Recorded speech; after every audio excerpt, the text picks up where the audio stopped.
This week in league, Mrs. Walker starts Googling egg recipes as Dylan signs with the Warriors. The West Tigers look to be the first club to appoint more captains than the amount of games they're scheduled to win.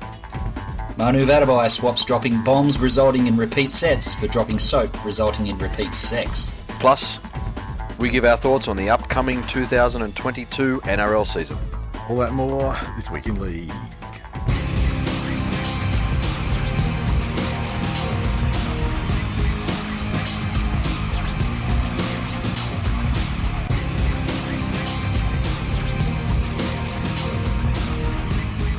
Welcome to episode 443 of This Week in League. I'm Nate. And I'm Jay. And I'm a Glenn. You're a Glenn? I'm Glenn. You're a Glenn? Your internet is fucked up. No, I heard a Glenn too. Fuck it. I'm a Glenn. I'm a person and I'm a Glenn person.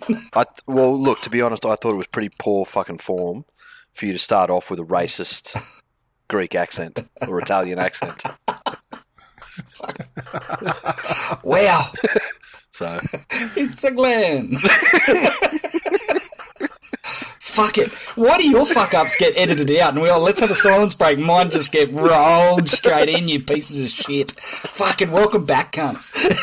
Oh, that's because stepdad acknowledged, like he realized what happened after you told him. No, we don't. Yeah, but then he was like, yeah, okay, and then he's like, okay, so he rethought the strategy. He said, okay, I've got it. But you just straight out denying. I just fucking doubled down. Okay, let's have a silence break. While you invent a time machine. My name is Glenn. I'm going to win. And I'm Glenn. There we go. Fucking edit that. That'll be worse than that fucking edit the other week where I fucked up. And oh yes, listeners to the membersode. Yes. Oh, the things that go on the Patreon. Anyway, welcome to what a great start, smooth start to 2022, and we are starting. This is first thing, surprise motherfucker, because this is like a week earlier than we normally start. Yes. Normally, we throw the first episode out right before. It's basically previewing the matches that are to come in the first round of the competition. We're a week earlier this year, and we haven't even mentioned to anybody that we were going to drop it, and it's going to be a surprise. So, surprise, motherfuckers! Now, do you fellas have anything you want to? Do you want to cover anything off from your own off season before we get started? How was your off season? You trained the house down? Plenty? Proper Luke Brooks it, mate. So I've done fuck all. You're unleashed. I've done fuck all. But you're unleashed this year. I will be unleashed, yes. You have full confidence. I've puffed and I've trained the house down. And Noffa. Noffa's. I haven't been close to Noffa. He's been a little bit distant. Does Noffa have a specialist coach he works with? Like just going through reps of blaming the A defender? Oh, fucking hell. Is that what Sheensy's doing? Sheensy is resurrecting the club and bringing it back to its fucking heyday and glory times. That's what the Sheensy's doing. Yeah, to put a fucking end to it. No. So how'd you boys go? We've all dodged COVID? Yeah, I haven't had it yet. Yes. Yeah, and I thought for sure that I would have had it by now, especially because not last weekend, the weekend before, my daughter went to a theme park with a friend all day, and then after the theme park, had a sleepover, and the friend tagged in another kid that lives on her street, and that was on Saturday night 2 weekends ago, the weekend before the floods. I mean, fuck me, it just never ends up here. But the Saturday night she had the sleepover. The Sunday, the kids all go their separate way. Monday's a school day. First thing in the morning, we get a text from the mother of the girl who hosted the sleepover, and she's like, just got a text from the mother of the kid down the street, and they've just given her the fucking rat test, and she's got the Coviche. And so I'm like, great. So it's basically been sharing air for an entire day and night, sleeping in the same fucking bedroom with this other kid. We're bound. What's the incubation period? We're bound to see it in the house by the end of the week. So like the weekend is gone, and no, to this still no. So I'm fucking stunned. I was resigned. I was certain we were going to get it in our place. So, but we haven't had it. school didn't bring it in. We got 3-4 weeks down there, so Yep. it's weird. Man, I'll go you one better. So my boy, has 50-50 time with me and with his mother. And someone in his mother's house tested positive, and he lived in the house with them for 4 days and didn't catch it. So like the incubation period, essentially, or Yeah, that's it. wow. Which And where did it come from? Did it come from school? Yeah. From school. So, And I know there's some members. I know there's some long-term members of the community. The floodgates have fucking opened via school over the last week. yeah, that's it. So and We're getting text messages every day from school that a kid's tested positive and been pulled out. Yeah. Every day. Yeah. So far. Yeah, and that hasn't been happening for our. Yeah, we had one case at the primary school, and that was a kid that had it before they started school. They were sick before school started, so they didn't come, and they tested midway through that first week and said, "Oh yeah, they've got it." So that wasn't actually a kid that was even there. And at the high school, we had a day where there were 4 on a Monday, and then on Tuesday there were 10. Yep. And we're like, "Oh fuck, here we go." Nothing since, and that was like 2-3 weeks ago. Yeah. Okay. So it's crazy. well, see, we're pretty lucky because he's at a Catholic school. Maybe Brent Kite's right. Never think about that. Maybe Brent Kite's right, and maybe it's just a fucking government plot. Yeah. And it's it's just there to fucking implode our freedoms, Well, look, we're the Magna Carta and stuff. we're pretty good because he's at a Catholic school. And like the Catholics do, they do a lot of things, but it's well known that they don't kiss on the mouth. So, the risks to him are fairly low. You said this year was going to be... It's not really transmissible through ejaculate. You said it was going to be different this year. That's what you said to me. No, I said it was bringing a different vibe. No. You were bringing a different vibe. No, I said it was a positive. Motherfucker, don't you point at me.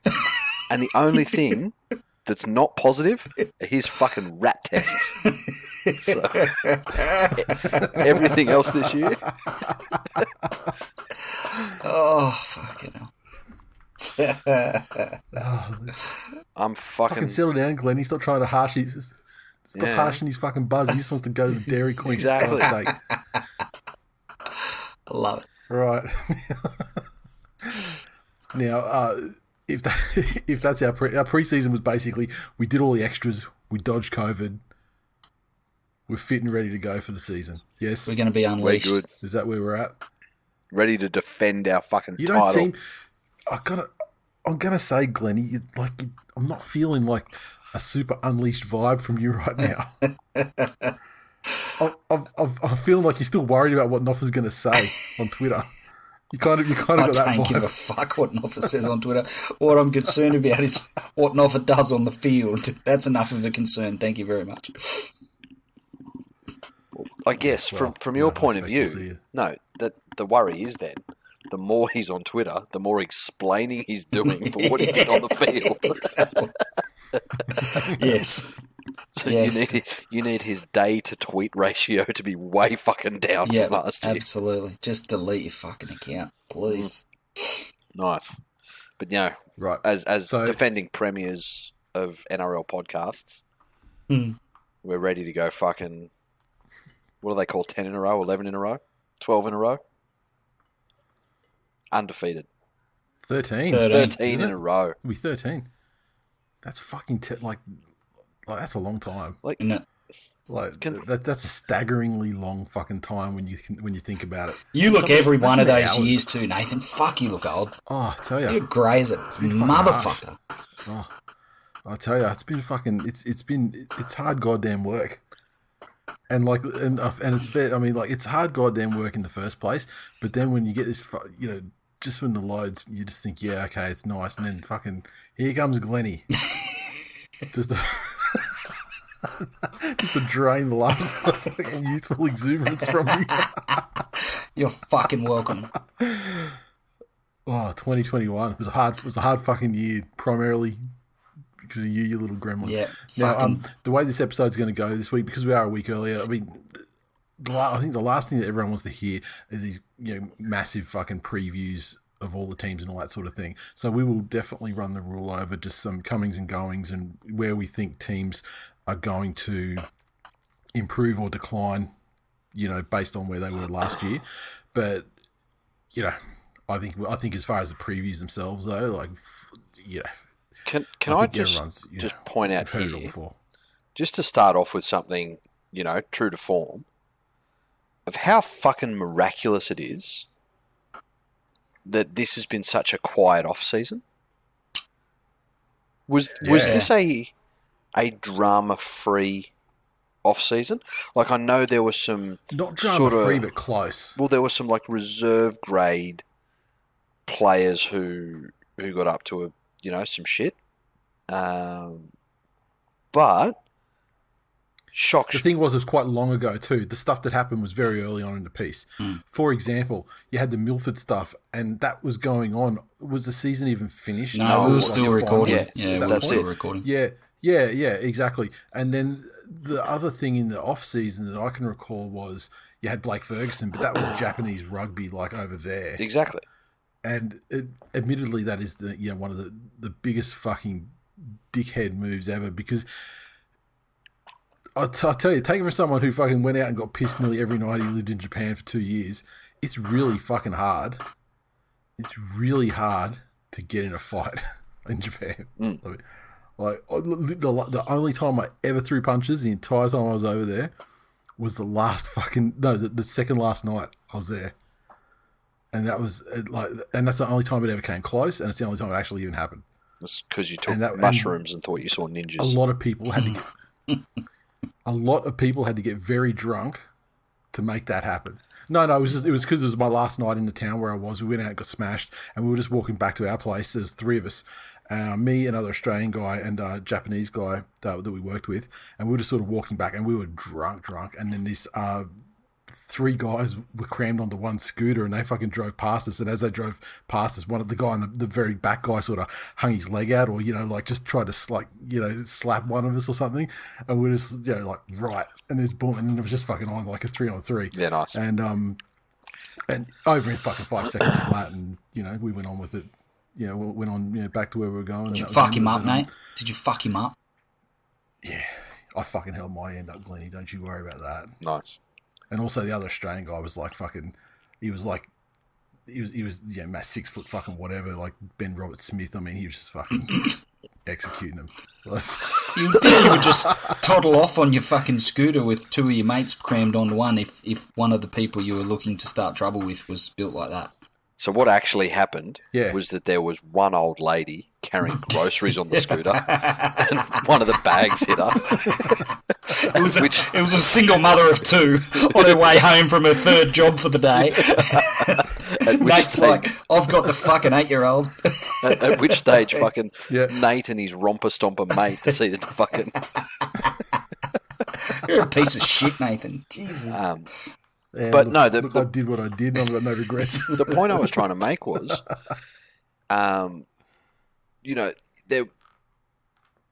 there really wasn't less opportunity for shitty behaviour, because by the time the season was finished, lockdowns were essentially done and dusted for the most part, coming into Christmas. So there has been a massive part of the off-season where life is essentially, from an entertainment point of view, back to normal.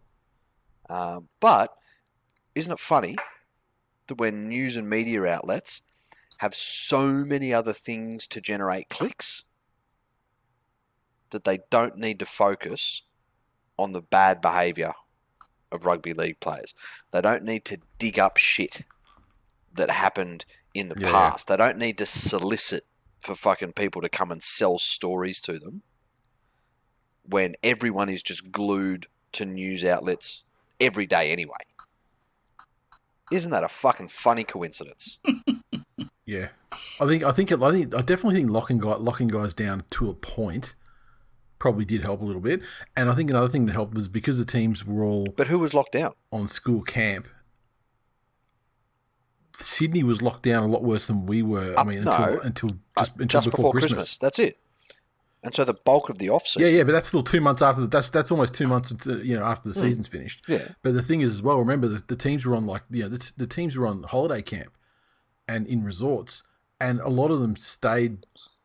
Yeah, they got a lot of it out of their system because the Mad Monday sort of situations were behind closed doors at the resort where they were anyway, and so all of that could take place without spilling out into the public.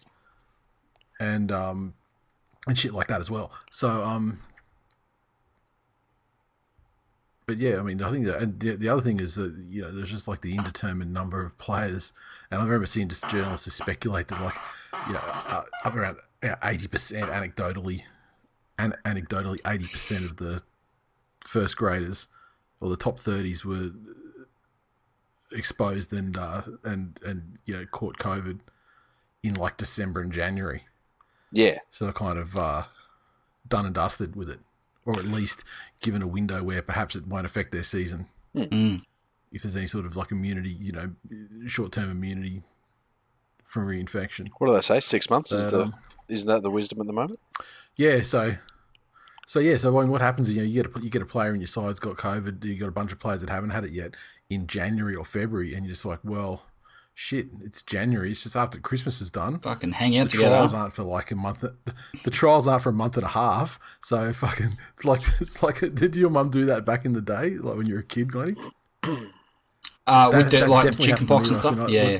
Yeah, like chickenpox and stuff. I had chickenpox. So I'm not saying now. Like your sister down in fucking Lithgow gets Rona, so your mum sends you down there to fucking lock you in the room. I'll be like, fucking put a bullet in my head rather than send me to Lithgow. Jesus. I would like to apologise to the fine people of Lithgow. Is there any there? Hey, your constituents, man. They're your constituents, not ours. God. So, even off season with the rules, there wasn't a lot of changing. No. There's a lot of dissatisfaction with the rules from last year, but they made one of the changes they did make was one that was kind of like a popular amendment that people, just the average punter would suggest. Yep. And that would be that instead of getting the 6 agains for infringements, ruck infringements or 10-metre infringements inside the 40-metre zone of the team in possession, you get a penalty rather than a restart. That's it. So you situations where the defending team would just deliberately infringe because on the first tackle or second tackle because it only costs them a tackle or two. To slow down momentum. For That's some it. sort of for a momentum advantage. That is now there's a deterrent put in there now to try and stop teams from deliberately conceding set restarts for an advantage. And there's a couple of other like game day ones as well. They've just slightly tweaked some of the things that were kind of I guess I wouldn't say rorted, but definitely taken advantage of by savvy trainers and things like that. So now free interchanges are only given in the instances where the offending player is sin binned or sent off. So when players are replaced on a report, the free interchange no longer applies, and there's the injury stoppage with the exception of head injuries. Only referees, touch judges, or the bunker will be permitted to stop play for an injury, and that was certainly something that people were unhappy with, especially towards the end of the season. Stop the game! Stop the fucking game! Yeah. You've got to stop the fucking game! Oh, God. Snoopy, stop the fucking Stop the Some cunt, stop the fucking game. Not because anyone's injured, because we're getting flogged. This is the thing. Little known fact. What It's a shame we're not getting another season of that, though, right? What he actually meant was please cease all play of rugby league ever. The game.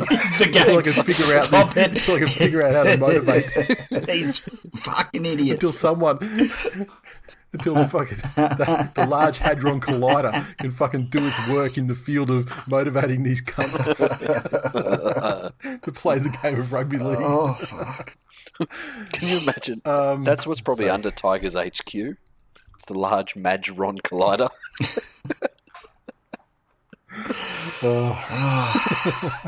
Right, just let me take a note of that. That's going to be the default position because I realised. See, this is the other thing. Like, got to get back in the flow of doing the main show, because the membersodes for our patrons, it's patreon.com/TWiLnation, are great, but there's so much less structure. So gotta get back into the flow. This is the real shit now. That's it. Now look, I think we should look at the teams. The way I've ordered these things here is just looking at the teams. We'll go from the spoon up, but we'll leave our three teams till the end. Because I don't know, maybe you guys want, maybe you have more that you'd like. Well, see, here's the thing: your own team. If you did go from the spoon up, you actually would get to my team at the end. Oh fuck me! Why? Look, this, my team not far away either. Yeah, Glennie's great. Shut. Glennie's you'd ordinarily expect to see just north of the midpoint. You get to go first, Glennie. How good. Look, it brings me great pleasure, guys, to say that the first team that I want to have a little quick discussion about this evening, fellas, is the Doggies, a team with a fan base that loves to chirp before a season, and wow, did the talk backfire on them in 2021. Now, a complete write-off for the side. They have bought a lot of players to try and turn things around. I mean, they have recruited, at least when you talk about name value alone, they have recruited tremendously well. Any year when you can add the likes of the Fox, Matt Burton, Tavita Pangai Jr., and then probably lesser names, but still great buys for a club that's got fucking nothing in the cupboard, like Naden, Dufty, Paul Vaughan. Yeah, that's it. I mean, they've bought for a place that had an absolute talent vacuum and very few, if any, players that you would think would find themselves in first grade. Outside of that club, should that hypothetical thing is the plan for Burton to play come 6? Around. Yes, and that's what he's doing in the trials. Yeah, and he looked okay. So he should. He's a fucking great footballer. I don't know. Yeah. I think that they've been pretty savvy about how they've bought, as you said, and I think they'll be vastly improved. 7 is the biggest concern for me. Do you think they'll be vastly improved? Yeah, I do. What's vastly? 16th to what? Finals? Oh, I think they vastly, can. Or I think they can or... legitimately knock on the door of the 8. But it comes down to coaching too, which is obviously, as we've discussed many times, is a serious weakness in that side. And that was what the point. Yeah, And Glenn, it's a new year. It's a new, there's all of these new players. Same results in the trials, like the same problems, and it's not like the result in the trials and getting smashed. It's the way they get smashed when you look at the fact that they get a ton of good ball. Yeah, and with the exception of Matt Burton doing his thing and step, that's all they had, and that's despite and it seems like that. From the trial perspective, and look, there's plenty of time in the season for this to turn around, but what we see in the trial is, what was the knock on Dufty when he was at the Dragons? He was a fast, great attacking player, can't defend. Yeah, defensively. Yeah. He goes to the Dogs. Defense is equally as bad, if not worse. Yeah. Tavita Pangai Jr., fucking tremendous player. But... Loose cannon. Can concede penalties, can concede weeks on the sideline through foul play. And this is the thing, though. And what happens in the trial? He's throwing punches, gets sent to the sin bin. He's fucking he's on report twice. And that but word. If you go through all of their recruitment, for as good as you think their recruitment is, everyone that they've recruited comes with a gigantic butt hanging over them. What's Burton's? Not enough 6. Well, no. So Burton was great in the number 1 side for 2 seasons. How does he fare in a team of absolute fucking plodders without a premiership winning forward pack in front of him doing that? That's his butt. Yeah, Of all of them, though, I would back him. And as you said, Nate, the trial form, take it with a grain of salt. But I would back him above every other recruit they've made to stand out. He's that talented. Yes, he is. But how many games does he win you a year? Enough to, as you said, genuinely knock on the door of the 8? Single-handedly. Yeah, I don't see them being these big movers because I don't think that they've got the coaching. They don't have the halves, plural. Burton's great. And I'm not going to say anything bad about that guy. Yeah. And I'm sure he's going to perform, to the absolute maximum of his ability that he can for that side. Look at Cherry Evans. Pairing with,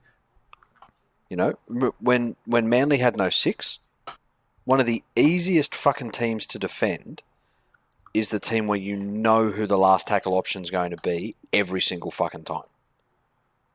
Yep. And at this stage, if he is their only attacking weapon, and you look at Matt Burton, in all of the successful games he's played, he's either had, informed Jerome Luai or Nathan Cleary next to him.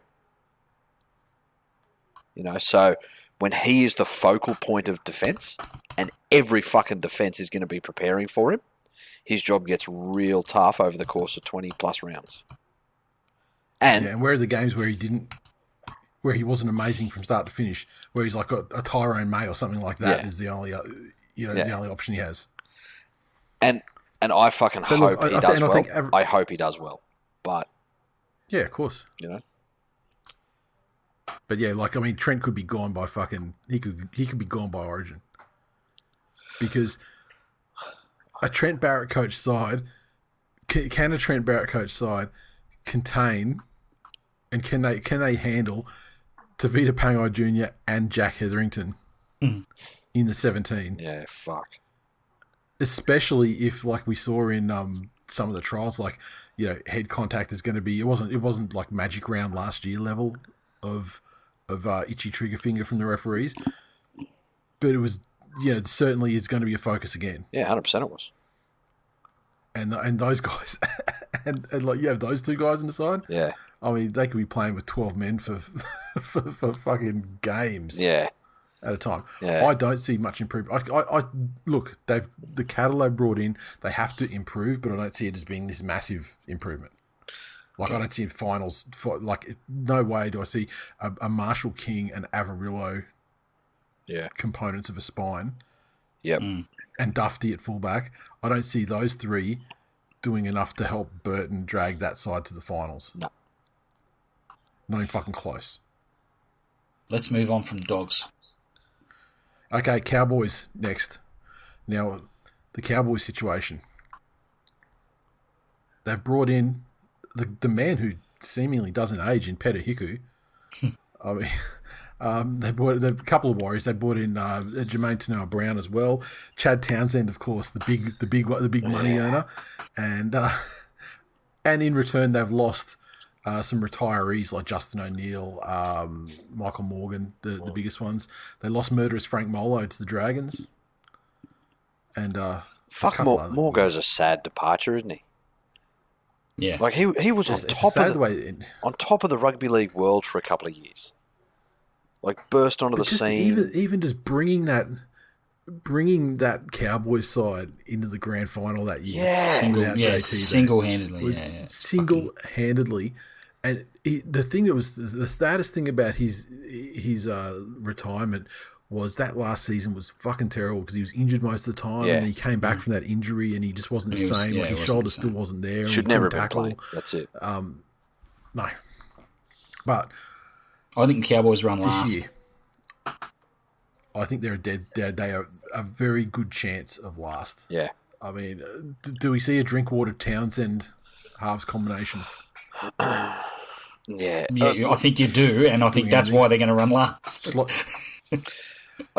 Well, no. I mean, like doing nothing is a thing, I suppose. Yeah, and sucking is a thing. Yeah. But I think they've recruited poorly for the way the game's going. They're still very much in that 4 or 5 year ago, grit and grind and be tough. And when they won their premiership, they had the brilliance in the halves of JT and Morgan, but they won that premiership on the back of that forward pack, and that forward pack was just hard work and fucking hard. They were all guys with massive motors. Talking about their premiership they won too, though. That's a long fucking time too. Yeah, exactly. That was half a generation ago. But that's like it's yeah. But they don't have any elite athletes. If you look across most of the clubs, there are some incredible fucking athletes who could go and play, 6 different sports at a professional level if they really put their mind to it and trained hard. You could probably argue, that Tamalolo's a decent athlete. He'd be their guy. No, I would suggest that his body shape makes him useful for rugby league, but I would not call him a gifted athlete per se. So think of think of Tommy T. Yeah, right. Okay. Like he is, and like he was, and like he could have gone for this. He could have played for the Swans or that's rugby it. League. Like he is athletically gifted. Yep. Tomalolo has a body shape and skill set that suit him to excel in rugby league or rugby union or whatever. But yeah.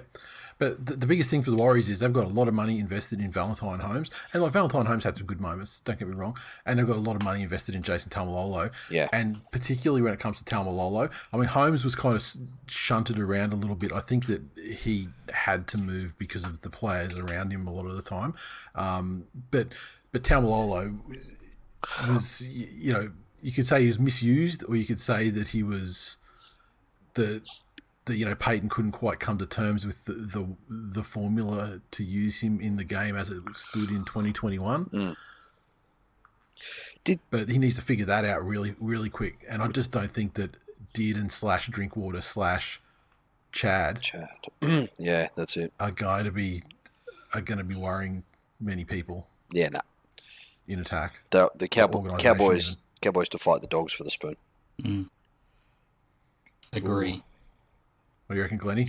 I agree. The Cowboys are going to be down. Are you cooling down? Are you cooling down on the Doggies now? No, I do think they'll improve. I do think the Cowboys will be at the bottom of the fucking table. I honestly think that the hype around Valentine Holmes these days and at this stage of his career is completely unjustified. And I think they've probably made the right move putting TWiL there at fullback. I think that's his best position, and I think that's the best for the Cowboys. But I think the game's starting to pass Valentine Holmes by. I don't think he's got it anymore.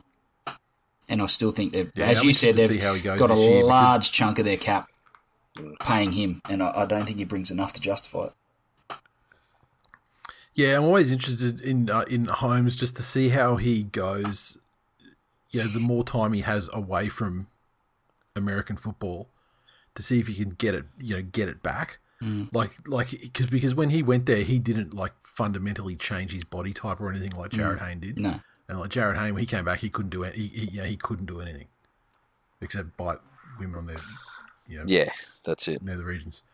But Valentine Holmes, he didn't have that massive change though to his body composition and his shape, and so injury free, if that's something that he can accomplish this year, who knows? Next up, we got the Brisbane Broncos. Now, this is a team that I think has the potential to improve. Finals, I don't know, but I think that even towards the end of the season last year, I think the signs were there, and it's really just probably a couple of pieces that they're short that would prevent them from getting back in the mix. You know what I mean? Key players for those guys. Well, I mean, Adam Reynolds. Yeah. Jay, do you remember early last year when a South Sydney Rabbitohs fan took issue with us in jest, saying that he was the most injury prone player in the competition? And look, that was hyperbole. But then he immediately had 8 weeks off with an injured thumb. And look, regrettably for the Broncos, he's got injury troubles to start the season. Other big buys that they got, Kurt Capewell, obviously, fantastic utility value for the Panthers over the last couple of years. Yep. Brenko Lee, and then so on. I mean, Ryan James. Remember, we thought we were like, he's got out of the Titans. Yeah. He's gone out of Canberra, who at the time were kind of just coming off knocking on the door. Yep. And this is great. Ryan James, finally his time to shine. Filled in at Canterbury for a couple of weeks, and then... Yeah. Yep. And actually did enough there to justify... He was Canterbury's best player in 2021. Yeah, did enough there to justify getting a new deal. Unfortunately, it was at the Broncos. Yeah. Now, the big losses, the Broncos, to be honest, I don't think they've had an incredible amount of tragic losses. I think Xavier Coates going to the Storm, I think he's a loss for them. But I also think that the Storm are going to make Coates realise his potential as well, that he didn't actually show at the Broncos anyway, like they never fully delivered on. Yeah. Ethan Bullemore gone to Manly. He's gonna have a great season, so he will be a loss to them. But then you get guys like, you talk about guys like Alex Glenn and Ben Teo and things like that. Brody Croft, Milford. These guys aren't, they're not losses in what they've done. And John Asiata, who went from being this, wonderful creative forward for the Cowboys, slotting in the halves in a game. Yeah. Comes down to the Broncos, proceeds to do nothing, gets released, goes down to the Dogs, becomes an anti-vaxxer, and fucks off to second division UK. It's terrible. So, I think for the Broncos they've got enough talent there that if all Reynolds does this year is give them some more structure, control, and opportunities, they will improve, and they'll improve dramatically, probably not to finals. There's a massive question mark about how many games you get out of Adam Reynolds in a season.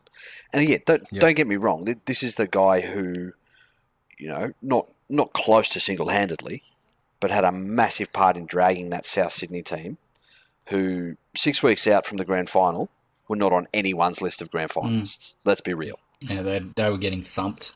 Yeah. Well, they got thumped a couple of times in that period. That's it. He fucking played a big part in dragging them into that grand final, which they never had any chance of winning. But he can potentially, this is what I was saying when I was saying, how many does Burton single-handedly win? Adam Reynolds can potentially win you half a dozen games just off the back of his boot, if not more. I think if they're close enough, he's the difference that makes them good enough now in games.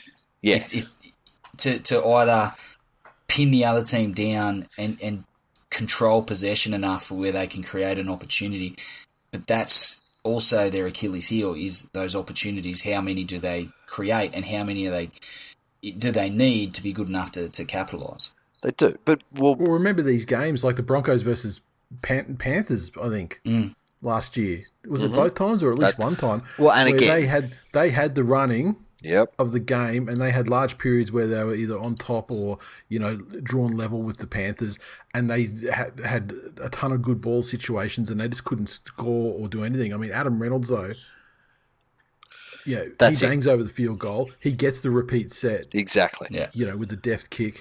The options that they didn't have to press an advantage, or if they get to some sort of lead, he can kick to the corners and, help prevent a team come back at them. Well, the phrase game management's bandied around a lot, but essentially they lacked somebody who could think, 3 or 4 sets ahead.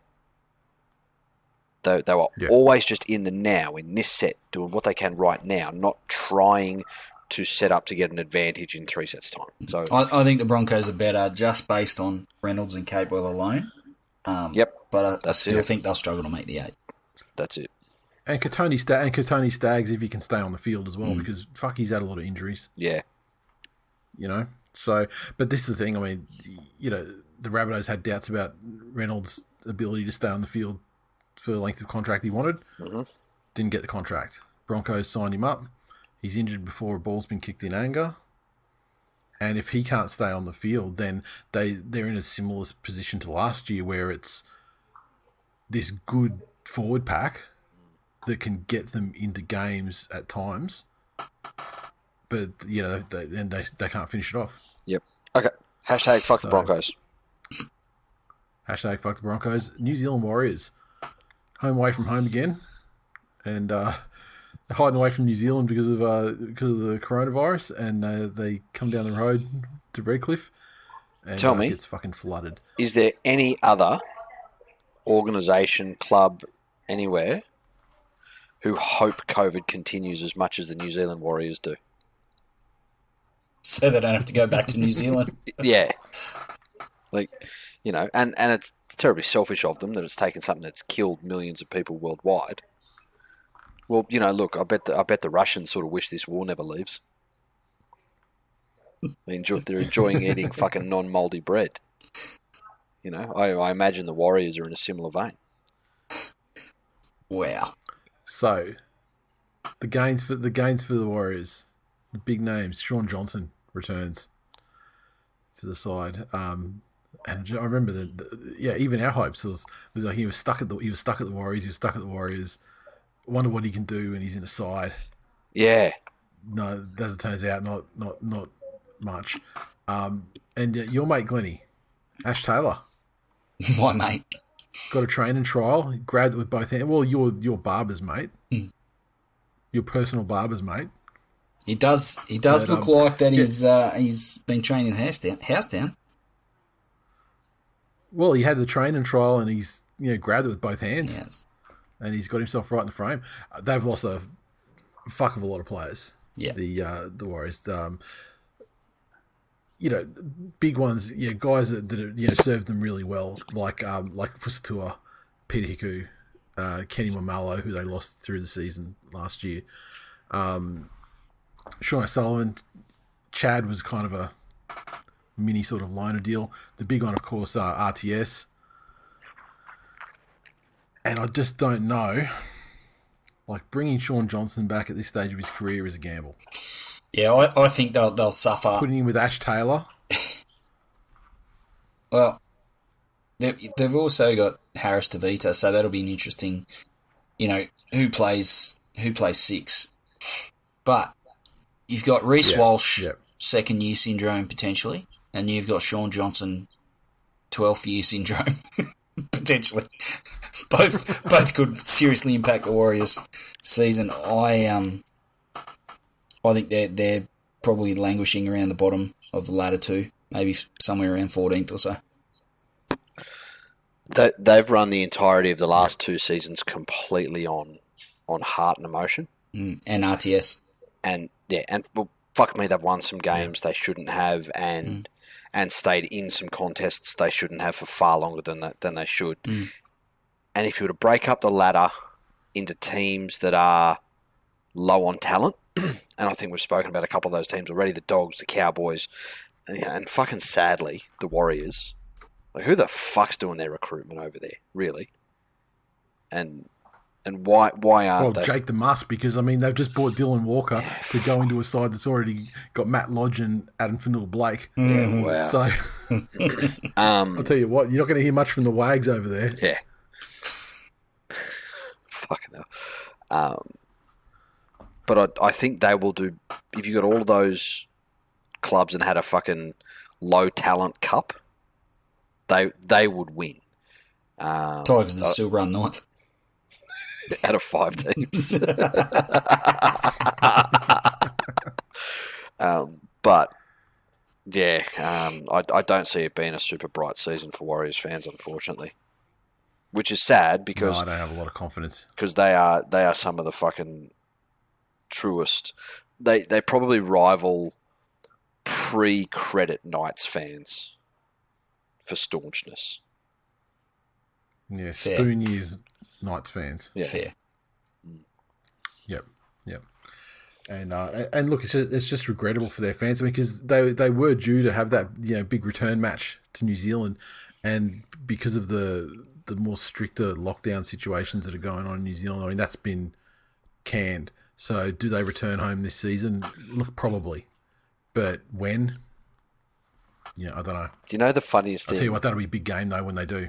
I'll tell you what, one of the funniest things I've ever seen was fucking their Prime Minister when, the good people of the Ukraine started getting invaded, actually held a press conference, right, to announce that New Zealand had banned any members of Russian government from entering New Zealand. That was what they were doing to help the fucking global conflict. The members of the Russian government all breathed a heavy sigh of relief. Thank fuck we don't have to go there. Yeah, but also the expat New Zealand residents also said, well, yeah, of course you're not fucking letting us in, so you're not going to let your own citizens back. Of course you're not letting fucking Russians in. Victor, put the jandals away. Dr. Vladimir, the dragons. I wanted to see the Hobbit place. 9. Please cease invasion immediately. The jet boat looks much fun. Damn you, Jacinta. The dragons, boys. Fuck the dragons and fuck their fan base. Every fucking one of them to a man. The Matt Duffy situation's been resolved. He's gone. They unearthed some good kids towards the end of the season, like Tyrell Sloan, for one. Yeah, rate him. But their recruitment this year, or over the off season, is fucking mystifying to say the least. Look, murderous Frank Molo is a good get. I mean, he played well for the Cowboys. Moses Sully is a good get. Why did Hook get him though? Yeah. Like, what colour was the guy that Frank killed? That's the only thing I can think of. Yes, Mr. Ackerman was Caucasian, you would say. Well, then... If that helps your argument. Then I can't find a reason why Hook would want him. Yeah, now, the more mystifying aspects of their recruitment, and there's so many of them, like Jet Ski from the Manly Seagulls, thank God that they took him. George Burgess with a robo hip, been out a little bit. Moses Umbai, yeah, he has utility value, but at what cost? Like at that cost, I don't know. Jaden Sewer is a good acquisition. Aaron Woods. I just find it interesting that Jaden Sewer, they must have, like, that must be a big money deal because he's a fucking talent, and I no fucking reason why he would think the Dragons is the best fit for him. But yeah, Aaron Woods, what the fuck? What were they thinking? Yeah. I mean, look, and to the Dragons' credit though, I mean they got Corey Norman, some dead wood gone. Yes, that's it. Paul Vaughan, absolute, like dare I say, cancer gone. Braden Williami. Say no more. That's it. Jared Beale, well and truly past it. They got rid of, some dead wood, but then you replace it with George Burgess. How effective is he going to be? Aaron Woods, we know how effective he is. I mean, he can compile some stats, but in the real world, they don't translate to any kind of advantage off the back of what he does. I was talking to a fuckhead Dragons fan today who said, yeah, Woodsy, he cops a lot of flack, but, he'll still get us, 180 metres, 100 metres a game, and he'll still be... I was like, there's more to the game. Same thing you said about him, same thing that Sharks said about him, same things that Doggy said about... Like, I get it. That's like that Stockholm syndrome thing. You've got to try and... The thing is, at the Tigers, the game was the way the game was when he was at the Tigers. That was a benefit to a side, but he's not mobile. He's not fucking. And again, here's the thing. Think back to the last time that Anthony Griffin was, a successful coach. It was the pre-Ivan Panthers, and he played a style of football that isn't going to win premierships or even make the finals in the current era. Now, not to say that he doesn't have benefits, and it's widely touted that he's an excellent manager of young talent and amazingly good at mentoring young players to reach their potential.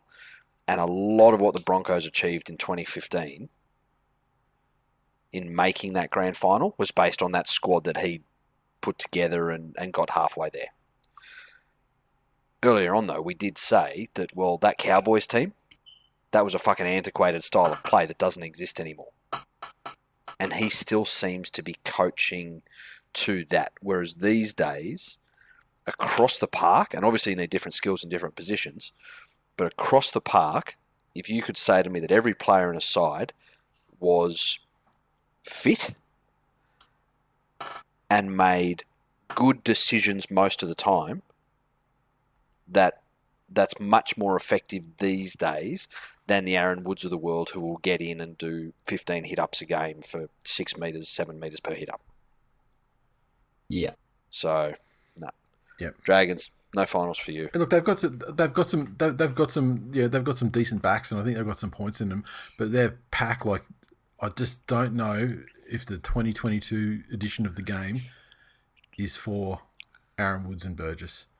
I think Bird as well. I mean, he's suspect as well if he's like going to be playing a lock. Yeah. Well, the entire thing with this game, Josh Maguire was an absolute liability last year, and he's going to be probably suspended half the year anyway. Yeah. So the whole thing with the game is trying to speed it up in the back line. And those guys, how many times has either a try been scored or a penalty been given by Aaron Woods not attempting a tackle and hanging an arm out? It either gets fucking brushed off and a try is scored, or he's giving away a penalty right in front. Yeah. Look, I put the Dragons ahead of teams like the Cowboys, well and truly. That's it. But that's, so probably a similar sort of situation to last year. They're going to win some games, for sure.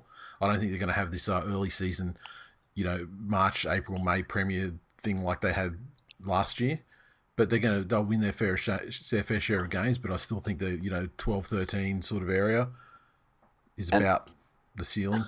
And I'll tell you what, the Ben Hunt factor will, just like Reynolds up at the Broncos, the Ben Hunt, he is the guy who can potentially win you a couple of games just off the back of a great kicking performance. He had a great end to the season last year, like post-Origin. He was fantastic in a terrible side. And I think if they have any hope of major success this year, it starts and ends with him. Yep. The Raiders. So, they had their window, made it to the grand final, felt a bit hard done by 6 again and so on. There's no need to relitigate that. And last year, it kind of broke. Yeah. There was dissension in there. They had issues with the English guys. Fucking unravelled. And unravelled. But, they've got some... Yeah, they actually recruited, I think, reasonably well. I mean, getting Fogarty from the Titans was a good move. Unfortunately, now he's injured and he's not going to make it there for the start of the season, which is a blow. But he was a good. I think Adam Elliott getting him out of the Doggies as well is probably a decent move. Yep. Getting Nick Kotrick back, who was absolutely fucking squandered in that dog side. Yeah. Yeah, I think he comes back to his best. He's not going to return to his beast mode. I think he does. I don't think he's going to return to that beast mode Origin player, but I think he's going to be vastly better than what we've seen. I'll tell you what, though, what a different conversation the Bulldogs would be if that was Burton, Kotrick, Josh Addo-Carr. Yeah. What a fucking points machine that left edge could potentially be. But fuck the Bulldogs. So I guess so it'll be White and 6, Fogarty 7. Is when that fit? Yeah, yes. when healthy. Yeah, I think they're a bit. Yeah, I think they're a bit same. I don't know that teams are going to struggle with different looks from the Raiders based on their halves output. I think that could be a weakness for them. And they're going to get great. They're certainly going to get great service out of you guys like Josh Papali and guys like Harry and Naira, Whitehead, Tarpanay. They're guys that are all reliable, and I'm sure they're going to give them excellent service. Their forwards are going to be great. I don't know about Hodgson, how he's going to be this year. Yeah, his last year at the he club. spent most of the off season like being shopped around, and there was talk that he was heading to the Tigers, and that deal was all but done, and then it fell over, and he can't feel fucking wanted. Yeah. Oh, well, but I mean, he was wanting to get out though, wasn't he? That's absolutely. And but if you remember last year, I thought a lot of it was driven by him. What did he play a bit at lock at the end of last year, or was he just playing off the bench in that he was saying, well, look, my goal is to not be here, so I don't want to take a spot that someone else would have? No, what they did was they put like when they put Starling on, he'd go to dummy half, and then like Hodgson would still be on the field and sort of in the pack, like back row or something. So, but look, he's going to start 9 for him. And I'd feel a lot differently if they had Fogarty from the get go, because I think that he is a great acquisition. And I remember early, like the way they fleeced the Titans early on, because remember when that talk first came out, it was almost like straight swap Hodgson for Fogarty. Yeah. And that was even that was good business though. I mean, like that was good business for the Titans to get a proper 9, and good business for the Raiders to get themselves a halfback. But the Raiders ended up fleecing them for both. So yeah, fuck. Look, I think the similar sort of position to last year, just out of the finals. I can't see where that extra kick back into the finals is. It's really going to require, I think, one of the teams above them to diminish, or decline, if you will, Glennie. What do you reckon, Glennie? Yeah, I agree. I think the Raiders, just outside the 8. Yeah, that's 9th, it. maybe 10th. Yep. Sharkies. New look Sharkies side. No Aaron Wood. They got a coach, old Skeletor in there, who's learned had an extremely long apprenticeship under Trent Robinson. They perhaps learned a thing or two. They looked okay in the trials, I thought. Nico Hines, obviously a big acquisition, and he looks pretty good in the halves. Like, trials are trials, but he was looking pretty good, I think. As they sort of settle down their lineup a little bit, I don't think in the trials, Braden Trindle did himself any good. Yeah, that was rough. Help to his cause, and I think we might see Matt Moylan in there, maybe sharing the halves with Nico. Mm-hmm. But otherwise, McInnes I'm looking forward to see. Sorry, I'm looking forward to seeing McInnes. Yes, for the Sharks, he's an extremely talented player, and he can make a massive. Let him walk away. No, that's your best player. I mean, last year, he's kind of out of sight, out of mind a little bit, because he was injured. He was injured last year and couldn't take the field. But I mean, before that, he was like the Dragons Player of the Year 2 years running. One of their local sons, and they just the fact they let him walk is just fucking mind blowing. Was it just the relationship with the fact Mary? He was injured and didn't play? I don't. Because he had a great relationship with him, right? And so you're saying that when he got the flick, then that's it. Like, do you remember when Mary had his last game? There was vision, and McInnes was in there crying on his shoulder and reminiscing about all the fucking L's they'd taken together. That he probably cost him an Origin career. So. Yeah. So look, I mean, you look at the Sharkies. They've got rid of Johnson and they've got rid of Chad. They've got rid of Woodsy. They've got rid of Dugan. They've got rid of Will Chambers. I mean, fuck me dead. When you put it like that, I feel like the Sharks will win the comp. That's it. That is probably the greatest fucking. They finished 9th with all that shit in there last year. That's the single greatest example of cutting dead wood across an off season. Craig Fitzgibbon is a lumberjack. Well, can you imagine how much money they'll save just on green whistles? Yeah. And then when you take guys then when you get rid of guys like Woodsy and you put a guy into the pack, like Finucane, who was, one of these guys who was just an absolute workhorse, and especially for some of these guys, these younger guys like Nakora and Toby Rudolph, and like Toby Rudolph, he he can be a lazy fucking bastard. Yeah. I mean, you get that guy 35 minutes into a game, and he's dropping off tackles, and he's just fucking like a guy like Finucane can take that kid and perhaps inject a bit of fucking work ethic into him. Yeah. And, take advantage of his good attributes and hopefully, diminish the rest. And this is the thing. This is the difference between clubs that recruit exceptionally well and clubs that are recruiting for a style of play that doesn't exist anymore. Mm. The Dragons have taken the fucking dead wood from every other club. Whereas the Sharks have, and the Dragons, Woodsy's experience and, Josh Maguire's experience. Yeah, okay, fair enough. But Finucane comes with a truckload of top-tier experience, but also a work ethic that comes with that. And I don't see too many downsides to having Dale Finucane in a team, such as high instances of suspension, high instances of fucking laziness. And he also comes from a system that is amongst the best exponent of the way the game is played right now. Exactly. Yeah. And just you hear the way, like... honestly... No, keep going. Sorry, go ahead. No, you're right. No. Yeah, please, I insist. Sharks are a top 4 side. That's what I want to say. Well, Bellamy doesn't speak about no, everyone the way he speaks about Finucane. Put it that way. Mm. Yeah. So, now, I mean, I think they'll make the looking a little bit ahead. Yeah, I mean, remember, they only got knocked out in the last weekend of the regular season. And the teams that went in ahead of them, just look up the ladder a little bit, Gold Coast and Newcastle. Yeah.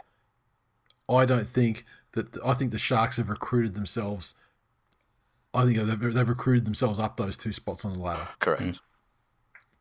Now, whether Moylan stays fit the whole time, and whether Trindle gets a massive run in the 7, and if he did some terrible things in the trials, but I think Nicho Hynes needs a stable partner that he can build a combination with, because even by himself, he does some fucking beautiful touches. Mm. I mean, he's just obviously a naturally super talented player. Yep. But if you can build a partnership and a combination with someone, then I think the Sharks are improvers, not huge improvers, but they're improvers. Yep. Titans, next one up, snuck into the finals.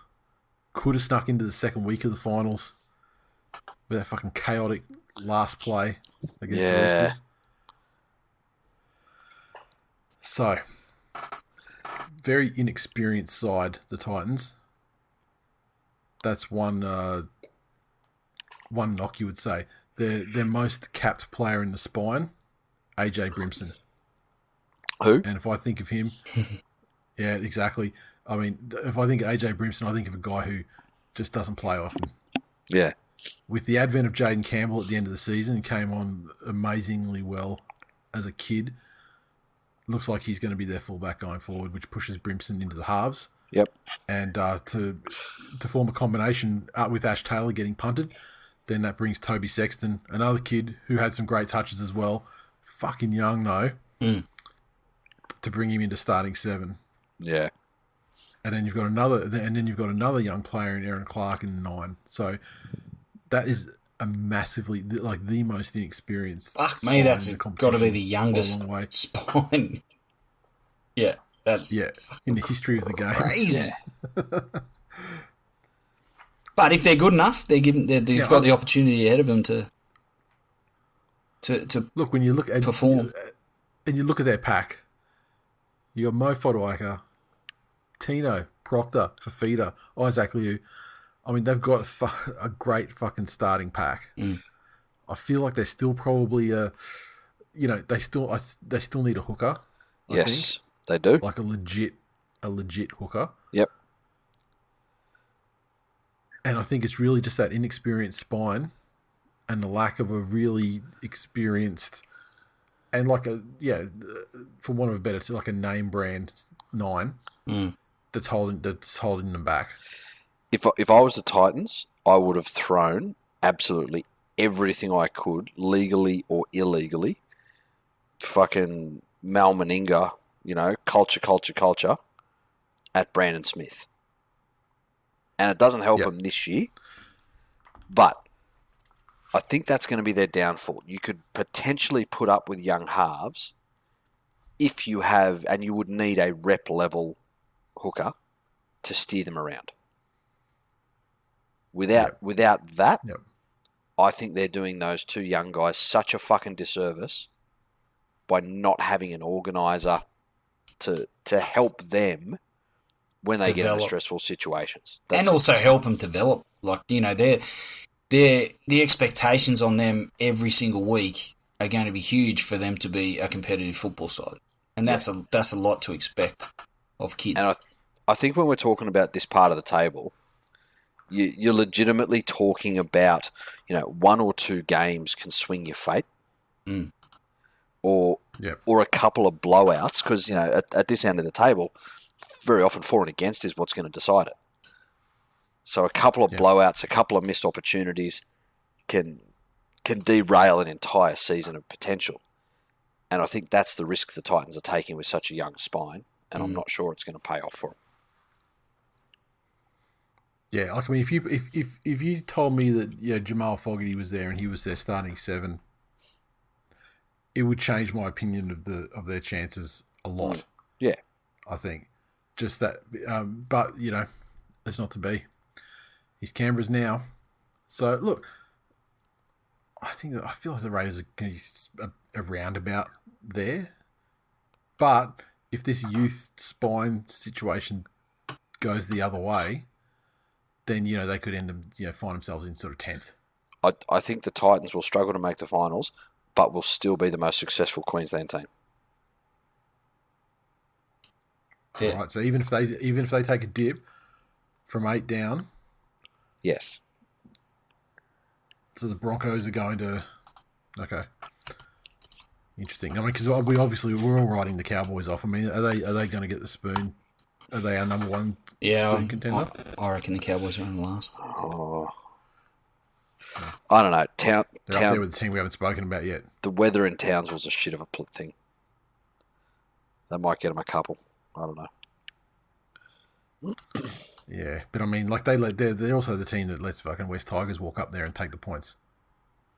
So let's not talk about fucking cunt bank being some impregnable fucking fortress. I mean, across generations, they let the West Tigers go up there and waltz out with the points, no matter what the West Tigers are actually doing. Like that's one of their buys. The Newcastle Knights. So, bit of changes over there in Newcastle. They returned Connor Watson to the Chooks. Blake Green retired. Mitchell Pearce is over in France. And they've replaced their outgoing players. I mean, like there are other guys like Shibasaki who, was an absolute liability. I mean, it was Japanese for liability. But Dane Gagai comes in and Adam Clune from the Dragons comes in, which is going to see them with the spine consisting of Chris Randall, Jake Clifford and Clune in the halves, and Callum Ponga, of course, fullback. Yeah. They got a good pack. They had a good pack last year. They got a good pack this year. I don't like the sound of those halves, if I'm honest with you. And look, I think the money they've spent to keep Ponga as a marquee player will continue to prove a poor team building decision. And if you look around it, and it's easy to fall into that trap if you look at successful teams of the last little while. You look at Melbourne, and Billy Slater fucking stands out. Yeah, it's easy to forget that he was probably close to the most easily replaceable of any of Melbourne's stars. And not taking anything away from what a magnificent talent Billy Slater was. But I don't think Kalen Ponga especially can have the impact that his salary deserves, A, from that position, and B, at this stage of his career. And that's no fault of the player. The club's put that on him. Their pack is still going to be workmanlike. They overperformed last year. You know, everyone had dibs on them to be a good pack, but there were some fucking games that they stayed in. Saifidi especially. And I was off him at the beginning of the year. But fuck, he turned me around on him. He was magnificent for the majority of the season and fucking worked his guts out. Worked his absolute guts out. Yep. Again, you know, young halves, what the fuck's happening at hooker? And probably a little bit of lack of strike power. The hooker situation is just... The hooker situation is because Jaden Brayley cannot fucking stay on the field. That's why they're in the position they're in there. Well, regardless of why it is, you know, it's still an issue. Yeah. It's the same problem the Titans face. Yeah.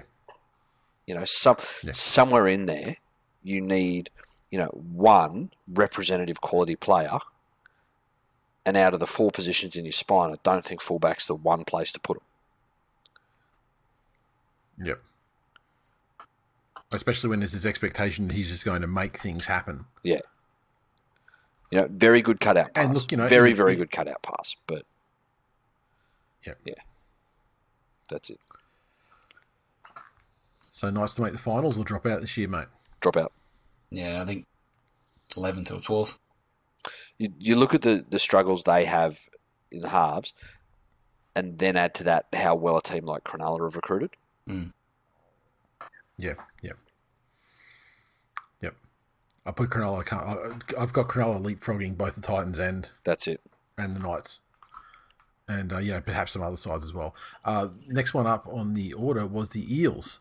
So, look, the Eels have looked great in the trials. Probably the trials champions, 2022. Their side, they've brought in Madge-ron, and he's actually making their 17, which is fucking mystifying. Bailey Simonson from the Raiders as well. Did you not see the game that Ray Stone played at hooker last year? Well, I mean, that was Ray Stone. He kind of cost them their chance, their campaign. Poor fella, he was just trying to do too much, and their losses. Joe Lussick to the UK, Will Smith to the Gold Coast, Blake Ferguson to Japanese prison, and a bunch of other guys, and Keegan Hipgrave. The game, he was just the game was just never crazy enough for the likes of him. Yeah, fuck. And he's retired. Wow. So look, okay. You didn't hear the news? No. He had ongoing head injury concerns. Yeah. So pulled the pin. Yeah, pulled the pin, being just extra prudent. Yep. With a full life ahead. So Reid Marnie leaving the side next year. So this, as far as I'm concerned, this is it. I thought maybe the window might have been closed on the Raiders last year, but I think certainly this year. We're talking the Eels, right? The year. Yep. Sorry, the Eels. Yeah, this is the year. I think if they don't get it this year, they are not getting it this year. They're not getting it this year? I don't think they have the coach to do it. How do you see him finish? Yeah, I think they have the talent to be in the top 6 sides in the comp. Yep. I just don't think they have the coach to get them over the hump. I don't think Brad Arthur's that guy. And when you have someone like Mitch Moses being such a focal point in that team, he has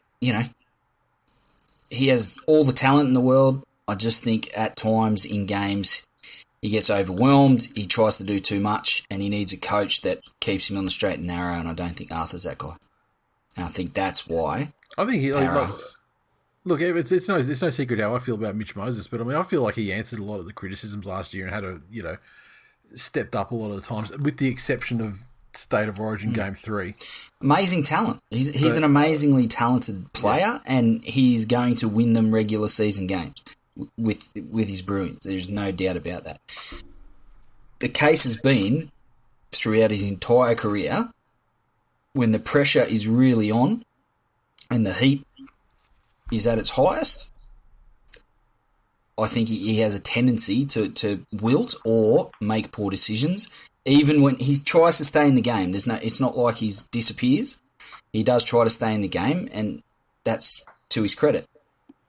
But I think his decision making is flawed when the pressure is really on, and again, that comes down to the coach managing the player, and in lots of cases, and I don't think Arthur's that guy. You sound like a guy who dumped his girlfriend, who then went on to become a supermodel, and he's sitting there with all his mates going, yeah, but look at her, she's not really healthy. Sure, she looks good, but he's been gone from the Tigers a long time, and his career's taken, gone on a massive upward trajectory since he's done that. All power to the bloke. That's my opinion. I think just as much as their season hinges on Moses, I think Brown is the unsung hero there. Like just as in the Panthers 2-year run, I've lost you boys. Yeah, you're frozen. We can still hear you, but you're frozen. Still hear you. You got a stupid look on your face too, if I'm honest. There you go. You're back. Yep. There you go. Back. Okay. Lost you boys for a second. Turns out it wasn't a stupid look. It's just your face. Whereas just like in Penrith's 2-year march to glory, there were a lot of times where Cleary, just being the bigger name, got a lot of the hype and media for the wins. When it was Luai that really put more of an impact on the game. And I think that's the situation the Eels find themselves in, where Brown is at least an equal part of the equation, if not maybe more important. Because Moses is going to be that focal point, and having a partner that can be just as damaging. And year on year, as he has come in, he's one of those fucking players that you look at every year, and it is obvious that he's worked on his game. It's obvious that he's finding ways to improve and that he's trying to become more proficient at his craft. And I think he will have a massive year this year. I don't think they can go all the way. I think when your forward pack is led by the world's biggest fucking fake tough guy, who is an absolute fucking coward. You're talking Nathan Brown, right? Yeah. Yeah. I'm not sure that gets you grand finals, but I think they'll be Final Four. All right, so the next one up then we have the Chooks. The Roosters obviously last year had an absolute season from hell in terms of injuries, and with Keary missing most of the 2021 season. And just a revolving door of injuries and suspensions that kept them far from their best 17 from being on the paddock, for pretty much the duration, the entirety of the season after about round 2. Despite that, they managed to win their way through to the second week of the finals and got to blood a lot of great young players as well. Which I'll see the benefit of this Sam year. Walker, Drew Hutchinson. Yeah, possibly. I mean, then they also have Connor Watson brought back into the fold. Now, I think the Knights could really have used his utility value again this year, but the Roosters will certainly the Roosters will certainly benefit from it. Jared Hargraves, you'd think he's coming to the end of his career, but last year it was probably him combined with Tedesco that carried that fucking team through the entire season. And so, look, you'd think with the absolute baptism of fire that a lot of the young kids at the Roosters had last year, you'd think it's going to leave the club in just such an increasingly strong position going forward. And do they reap the benefits of that this season? I think it's a development. We've spoken about the Storm's philosophy of next man up, and the Roosters are no different. But the fact that line of next man up probably grew by about 7 or 8 names last year, with some of the talent they had to blood, the depth in the Roosters as a club, despite losing the Morris boys, Cordner, Jake Friend, those guys. I think the Roosters, they're in the top hand, obviously in the top handful of sides where, obviously put Penrith, Melbourne, the Roosters and Manly, and the only bullet change to that group I see is potentially the Sharks.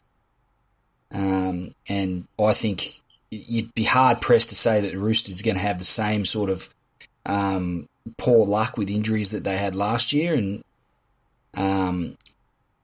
that's going to mean a hell of a lot of consistency, which is very fucking dangerous for everyone else in the comp. So to see how they performed with the trials and tribulations they had last season was fucking amazing. We spoke about it every week on the show, but with a more settled approach and less disruption, I think we'll see who the Roosters really are, and obviously wonderfully coached as well. Mm. Yep. And the benefit that they have, like their interchange is going to be the best in the game. Just through the fact of it's going to be hard for them to pick their 17 each week just based on the players that they unearthed last year. Yep. I mean, think of the guys like Fletcher Baker, Egan Butcher, Nat White. Like these guys are all brilliant. Then they brought in guys like Connor Watson, who I assume they're going to bring straight in with the eye on being their 14. But yeah, absolutely packed side, injury free. I think would have to be in the top tier of the competition and a good chance to win it. And, but I think that caveat's too big. And this is a placeholder. This is a placeholder year for them as well because they're bringing Brandon Smith in next year. Yeah. To really have a fucking run. Well, the thing that concerns me though, and you're right, injury free, they're a massive threat. But injury free means that one of their key players, Kiri, who has suffered from injuries that every time you get one makes the risk of having another one greater and the potential damage, exponentially greater. And the thing that causes that injury is contact, and he's playing a contact sport. How many weeks has he got? Well, when do they play the Bulldogs? Because that's the game. If fucking Hetherington and TPJ are in that side when they play, Kiri's season's done. That's my worry. Well, that's my worry about the Roosters. Like, how do they fare without him? Well, I guess second week of the finals, probably. I mean, he's the only loss. But that's it. I mean, like do they go much further than that without him? I don't think they win the comp without him. It wasn't. No, and it wasn't just like without him though as well. I mean, there was a revolving parade of players that were either, if it wasn't Radley getting suspended or, particularly in the hooking position as well. I mean, having Jake Friend to a sort of an early retirement. Yeah. Then you've got Verrills, but then he's out a lot as well. Oh yeah, no, that's their weakest position at the moment, which they've obviously recruited well for next year to put an end to that. I forgot about Radley. Be interested to see if his tackling technique changes this year. Yeah, he seemed pretty recalcitrant last year and determined not to fucking change anything. Yeah. So we shall see. But yeah, look, I think the Roosters are going to have a good year. That's it. And give their fans something to cheer about. Next one up I've got here is the Melbourne Storm. Interesting times for the Storm. And fuck, we've how many times have we said this? This is the year. The Storm are facing new challenges and this, and they'll won't have this and won't have that, and they just come out and fucking win the minor premiership, 8 points clear. The issue that it's Smith's last year at the club, and Munster's turning back firmly into loose cannon Munster, not I have Cameron Smith and Cooper Cronk to fucking keep me in check Munster. And they may finally be succumbing to that, third, fourth generation of wealth issue. Like you've heard the stats on that. They're like the first generation that might build a business and their kids grow up seeing them work fucking hard and see that work ethic in them, and then the second generation picks it up and carries it on, and they they innovate and do things differently, and their kids see them still work very hard, but embrace new things and change and grow the business. Either third or fourth generation have just grown up as rich kids. Mm.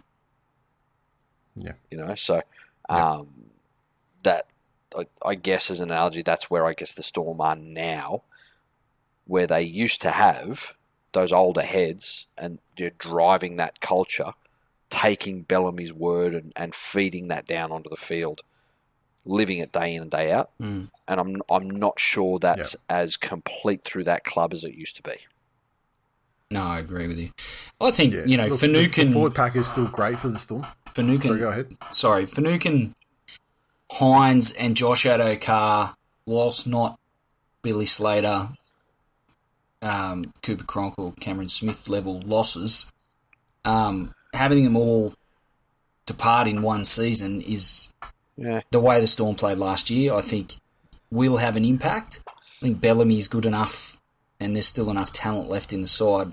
The Storm, as I said, are still very much in that top handful of sides. As some fucking perspective, here we are touting fucking Nico Hines as the saviour of Cronulla and will instantly catapult them into the finals. Mm. And he's only gone there because he can't get a run Yeah. at his current club. Fair. Yeah. You know? Yep. Yeah, exactly. Look, the spine of the Storm is still tremendously strong. And they've got the depth there too with Brandon Smith to either come off the bench or, slot in from elsewhere in the pack. That's it. It's the other pieces that are really the problem, I think, for the Storm. And maybe it's not this year. Maybe this year is the last dance, because there is a true changing of the guard with the Bromwiches and Brandon Smith leaving. You've got guys going to Redcliffe. Then you're losing the guys that are the constants. I mean, you've got these guys that are constant, like your Munster, Hughes, and so on the side, that allow them to bring guys in from the Broncos and the Bulldogs and turn them into real players. Yeah. They're going to lose that ability. Well, here's the thing, and the Broncos are a good example. They held on to success for far longer than their talent probably deserved or said they should have, because they still had the torchbearers of that, Broncos culture from those successful teams so long ago. Mm. And it was at the end of that, when your Corey Parkers were going and those guys, they were sort of the last ones hanging on from those, great Bennett coached sides. As soon as they went, not even Wayne Bennett returning to the club could get that Wayne Bennett culture back. Yep. So you're right. I think this is close to the last dance for the Storm. Okay, so the next one's up then. The Rabbits. Now, obviously, Adam Reynolds is gone. Absolute mainstay at the Rabbits for, a long, long time. And the 7, they don't really have like a locked-in kind of option, do they? I mean, you've got Blake Taffy, who was amazing. I think they see him obviously one. I think Ilias is the guy they're gonna put the 7 on his back and hope for the best. Obviously, Bennett leaving leaving a club is never bode well for a successful season thereafter. I think obviously in tandem with Reynolds leaving the same year is massive, and I think that the Rabbitohs are probably the side that drops out of that top tier of squads based purely on that. Demetriou might be that guy and take him further, and they might be stronger, but I just think that's a massive. Bennett in particular, but also Reynolds and the regard in which Reynolds was held amongst the playing group and through the club. But again, I think the loss of Reynolds isn't just the loss of Reynolds, it's what he takes away from Cody Walker. Of course, yeah. We spoke about it before. With Cody Walker, half of his danger was that defences knew that there was one of the greatest short kicking games in recent memory in that team as well. And so you had to cover both. At the moment, close to the line, really, who are you putting all your attention on? Of course. And he doesn't handle that well. No, he doesn't. Not at all. So, yeah, no, I'm with you, Glennie. I think they drop out of the top four. So you're predicting you dip for the Rabbits? Yeah, definitely. Out of the top four. That's it.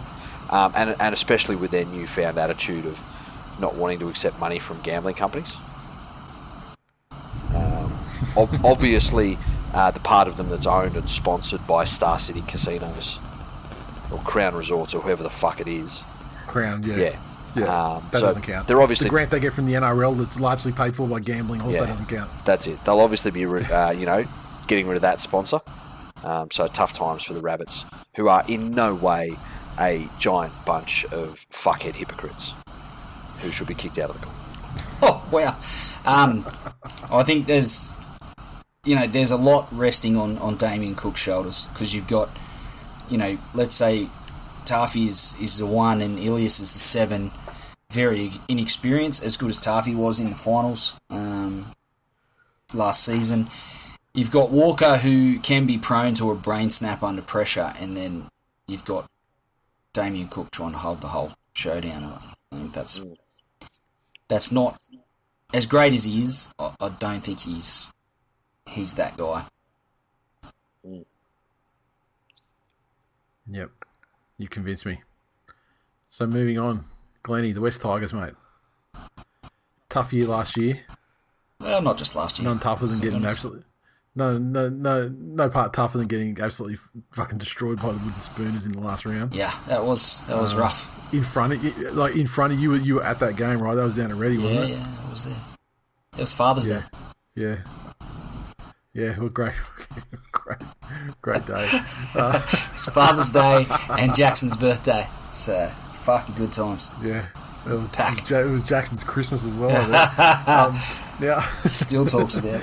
Now you've been out to the market and you've grabbed some players. You brought Gildart and Jackson Hastings over from Wigan, Tyrone Peachy from the Titans, and a bunch of others.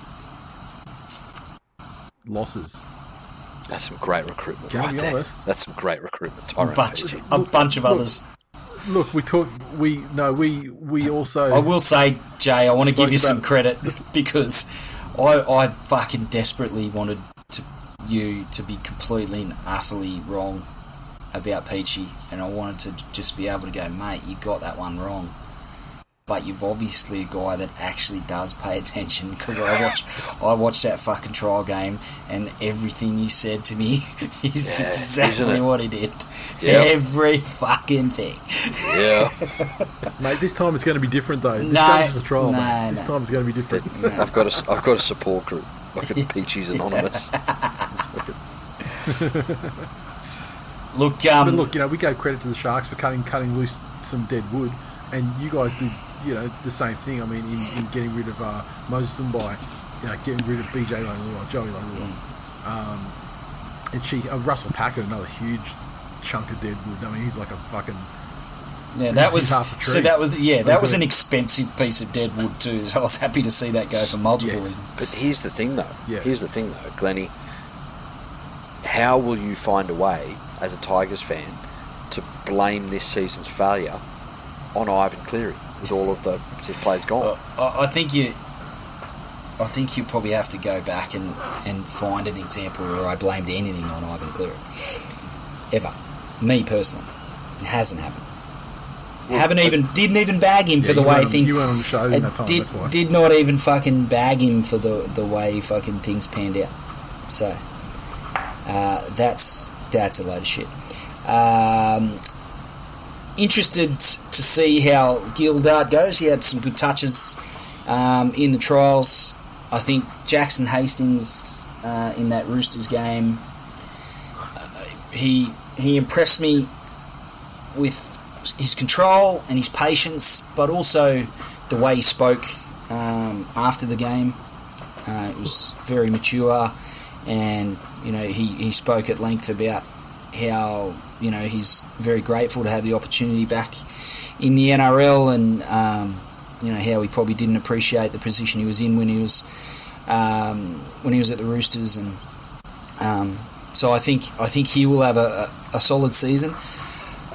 It's completely not my thing to make bold predictions for the West Tigers, and this season will be no different. I think that the biggest, with all the the absolute savvy recruitment of Tyrone Peachey and Jackson Hastings and Oliver Gildart and the genius of it, I think off the field, Sheensy, the impact that he's had around the club, and obviously bringing Chris Lawrence and Benji Marshall and those guys that have just synonymous with success at the West Tigers over a long period of time. Just having them back around the club can only mean one thing.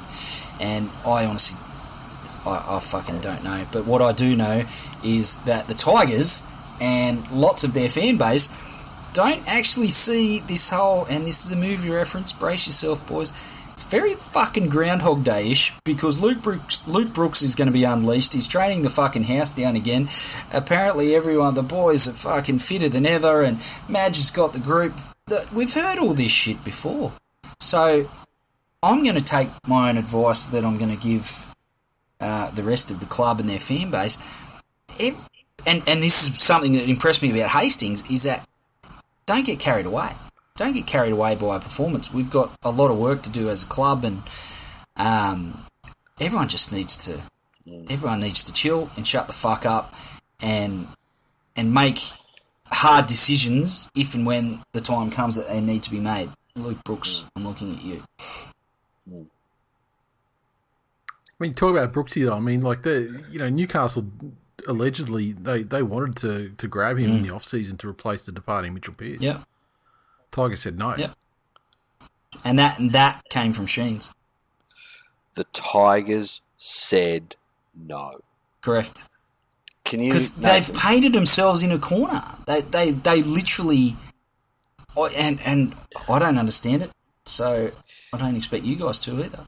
I would like to nominate an early runner for hashtag of the year. Oh, that's good. Hashtag Tigers said no. Every time Brooksy fucks up, every time Brooksy runs the length of the field to score a match winner after his little fucking T-Rex arms knocked the ball on, hashtag Tigers said no. Glennie, put you on the spot. Are you playing finals football this year? I think we've got it in us to run 8th. That's my honest opinion. So, are you predicting 8th position for the Tigers, finals football for the Tigers? Yep. Or are you saying they've got the potential to do it? Can I just point out, according to Sportsbet, who we don't get sponsored by either this episode, talk to us. Please talk to us. For a top 8 finish, the Tigers have the same odds to finish in the top 8 as the North Queensland Cowboys. I thought you were going to say a team that's not in the competition. So the Cowboys and the Tigers are paying $5 to make the 8. The Warriors are $4. The Broncos are $2.65. The Bulldogs are $2.65. I did say the Bulldogs were big improvers. So hang on a minute. According to Sportsbet, as you look at your phone right now, yep, are the Tigers joint favourites for the Spoon? No, this is just for the odds for a top 8 finish. It's not saying who's favourite for the Spoon. Okay, it just seems like everyone's got better top 8 odds than they do, though, except for the Cowboys. So, reading between the lines. Yeah, but not making the top 8. Reading between the lines. Not making the top 8 is not coming last. It's not the same as coming last year. According to the money, Penrith are $1.10, Melbourne are $1.08 favourites, and Roosters are $1.15 to make the 8. Again, not to finish just to make the 8. Yep. Right. So the Tigers least wins. Tigers are favourites to win the Spoon. There you go. Wow. $3.50. There you go. What do the people who are paid to ensure that their employees don't lose money? What do they know that you don't, Glennie? A fucking lot, and there's not enough time left on this show for me to go into it.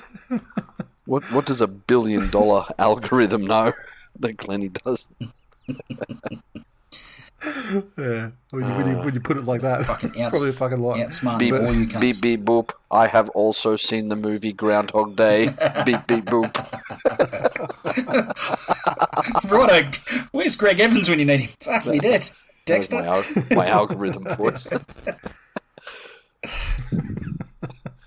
Right, next up, anyway. So Glennie's saying Tigers 8th, and I'm saying I'm being generous. I'm going to say 9th, but yeah, the smart money is telling us they're going to run stone motherless last. I can't see them running last underneath the Cowboys. Honestly, because we always beat the Cowboys. Massive catastrophe. Here's the thing. Yeah, exactly. I want another season of fucking Tiger Town so I can see Jackson Hastings' dad dissolve that fucking locker room from the inside out. While they're getting their fucking quads stretched. When are they moving into that? They're in there, mate. They're in there. Center? You know, what was the first fucking thing that happened in the first 5 minutes of the first trial game that the Tigers played? Fucking Noffa gets absolutely railroaded and lets in the first of a million fucking tries and walk. Brad Parker, no less. Yeah. And he looks up at the fucking replay board with that fucking just absolute. Whose fault is that? Yeah. Like, is it possible for someone to acquire the Zika virus post-birth? Because that's the face he has on. He's fucking Zika Luma. Yeah, Tigers would be 14th. 14th, Yes. all right. Next, the Mighty Manly Seagulls. Okay, so what have they done over the off-season in terms of player movers? They brought in Bullimore, who's turned out to be, so far, at least in the training paddock sense of has been a great buy for them and very impressive. Got rid of some, what I would consider dead wood in Jet Ski and Curtis Sirinen. Regrettably, Cade Cuss has gone over to England. I do love Cade, but I mean, the club does as well, and so it is one of those situations where if he gets a man of steel over there in the UK and then comes back to Australia, we got the first option on him again because, we are big fans of him, but we also can see that we can't give him a first grade, best 17 slot guaranteed. Was there talk of him going anywhere else in the NRL? No. Yeah, okay. I don't think we would have released him to anywhere else. I think because we still had him. So I think we released him so he could go to the UK. Yeah, and if he comes back, we get first crack. Yep, fair call. Yep. Because he is super well regarded. It's just that, at the moment, there's just no, we just can't guarantee him a place in the 17. Yeah. Otherwise, injuries acquired in trials aside, pretty happy with the off-season. The injuries that happened in trials were just like weird fucking contact shit, people, fat guys falling on someone's arm or, like that sort of shit. There haven't been any of those sort of, hamstrings done on the Corso or any of that bullshit this off season, which is great. A couple of the young guys that have been in the 30 but just sort of knocking on the door now for a little while, looks like they're finally going to get their chance this year. And you're particularly seeing a lot of media around Tola Kula as well, who was great in the trials. There was a lot of talk like, is he the fastest player? Is he faster than Saab? But we saw in the Raiders game the other night in the trial that like when Saab scored his try, he just destroyed everyone. When Kula scored his try, Saab was in support with him jogging and almost making a point of looking how easy I am jogging and keeping up with this guy who's absolutely sprinting his head off. But when we start to see these players come into the side, they're going to have the fastest backline in the competition. And which is great because we've never had a fucking even when we were, even 2008, we didn't have the fastest back. Yeah, it wasn't like there was pace machines or anything like that.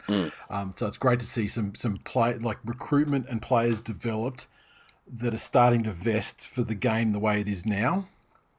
Yeah, and yep. and so I'm just really happy. Like, and it's like it's Fulton's kids. It's like Scott Fulton, guys like that. They're the ones that are largely responsible for bringing a lot of these young guys on, which is a massive surprise to me. But it just feels like it was a great off season, sponsorships, all that sort of shit for the club, and they released the best jersey in years as well, which I've got sitting right there, and looking for a big year. I mean, can they win it? I don't know. I think the window's starting to open for them, particularly if they get some of these young guys in, because I still feel like Brad Parker's probably a weak link. He doesn't offer a lot in attack, and I think that his position is one of those ones that's ripe to go to one of the kids when they come through. But I think they're close. They're close. I expect to see top 4 again.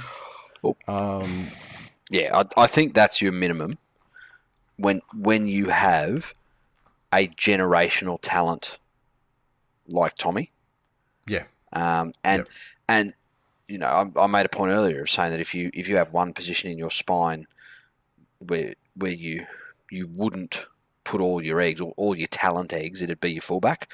I think he's an exception to that rule, where he is good enough that you would build around him if you needed to.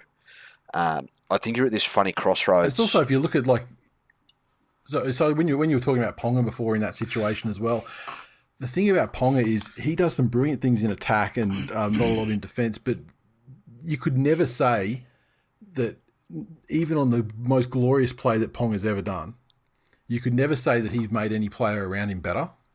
But when you just look down the line at the Manly side, Tommy makes every player on that back line more dangerous, just by virtue of existing. Well, and every one of them he had the best season a player's ever had last year. You've got to remember as well. I don't think Grub and Garrick benefited off that and scored more points than any player in history. Jason Saab was up there in top 3 try scorers. Daly Cherry Evans was in the top 5. Dally M, like every single player around there reaped the rewards of that as well. I don't think it's that he actually makes players around him better. I think it's that he has. I haven't seen an influence like that on a rugby league field since peak Greg Inglis, in terms of just the attention he's given. And so it's not so much that he makes them better, it's that he just deserves and demands so much defensive attention and effort. Respect in that, Exactly. That it opens it up. And okay, cool. Garrick was point scorer. However, he's also a goal kicker. So, but the point scorer is always going to get the goal kicker is always the point scorer. Yeah, right? Exactly. But I present to you. I mean, it's always like Haslam or Halligan and so on. Exactly. I present to you Dane Gagai. Who benefited more than anybody in history from that style of player outside him.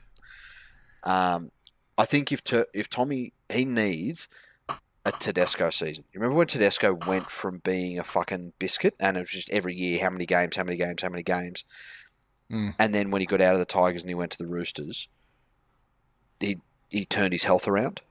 And whether that was chance, whether that was better, actually having doctors that are employed by the club,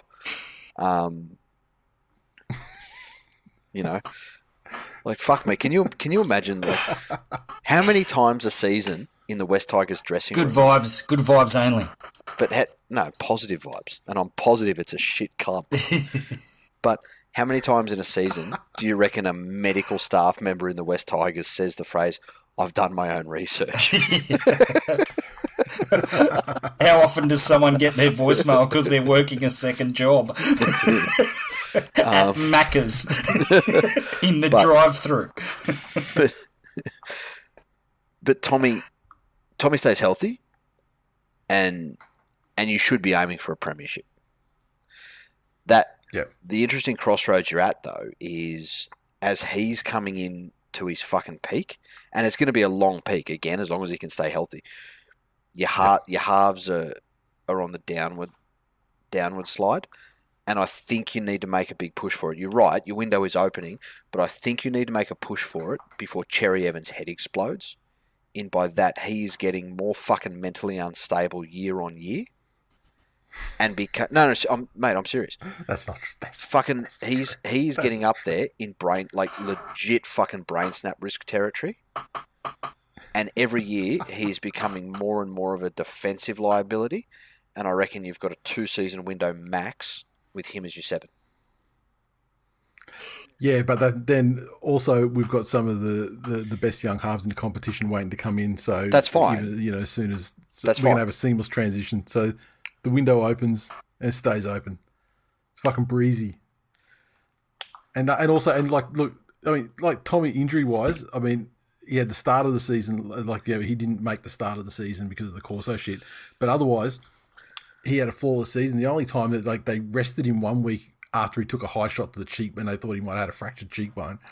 But and even then that was like a precautionary sort of thing. So hopefully that, coupled with the fact that they put the new stand in the Centre of Excellence in there at Brookvale, and while they were doing that, they basically dug the oval halfway to China and fucking relayed the field from fucking absolute scratch over the off-season as well. So they should have one of the best surfaces in the comp as well. And so, that wild card is removed from the equation as well. And yeah, look, I'm confident of having a great season. My number one wish is that it's just as fun and enjoyable as last season was, because putting 50s on all the Queensland sides, including their Origin side. I mean, that sort of shit is the stuff of fucking just enjoyable fucking seasons. That's it. Yeah, look, I want top 4 as a minimum, and just go one better than last year. I just want to see constant improvement. Which takes us to, unless Glennie, have you got anything you wanted to say?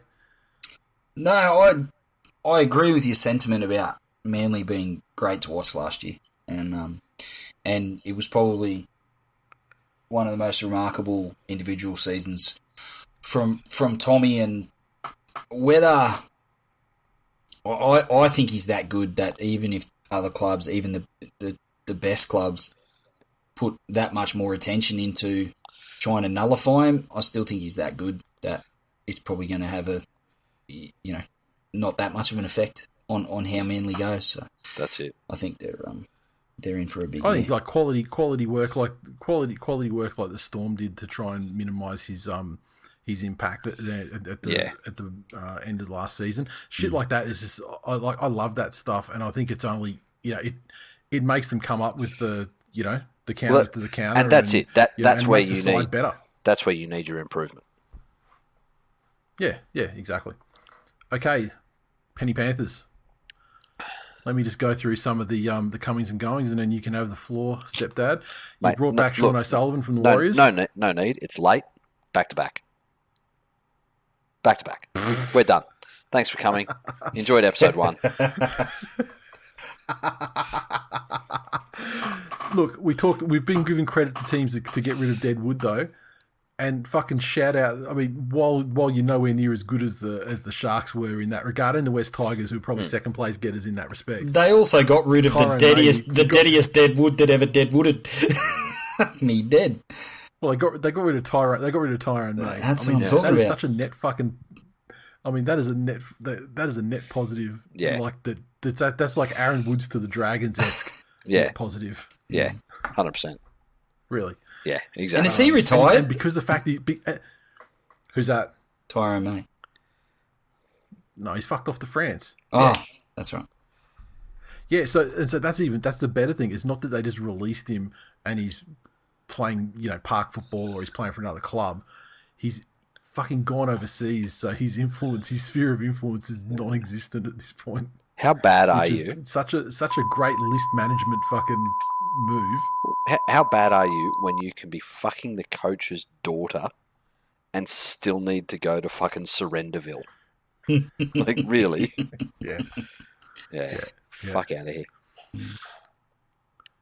Look, they've lost. Yeah, you'll feel the loss of Capewell. Do you have players to fill the gap? Of course you do. But he did bring a very versatile and unique sort of skill set that the club really could have fucking used at times. Like, he pulled them out of the shit at times. Capewell bought, and these are those unquantifiables. His energy and work ethic was fucking unrivaled in some games last year, and more than made up for the kick-outs of the side who would fade in and out or not really want to get stuck in when it was a fucking hard game. You know, Yeah. the people go on about Penrith and there's this assumption or almost myth that they're this amazing attacking side. And I think that just sort of comes when you have young guys who are scoring exciting tries, you know, all the times. Oh, they must be this great attacking side. But they won that premiership firmly on the back of defence. Like, look at those last 3 games into the grand final, like including the grand final itself. None of them were fucking blowouts. None of them were high-scoring games. They just fucking strangled everybody with defence. That and Ray Stone. But Cody Walker intercepts. Yeah, that's it.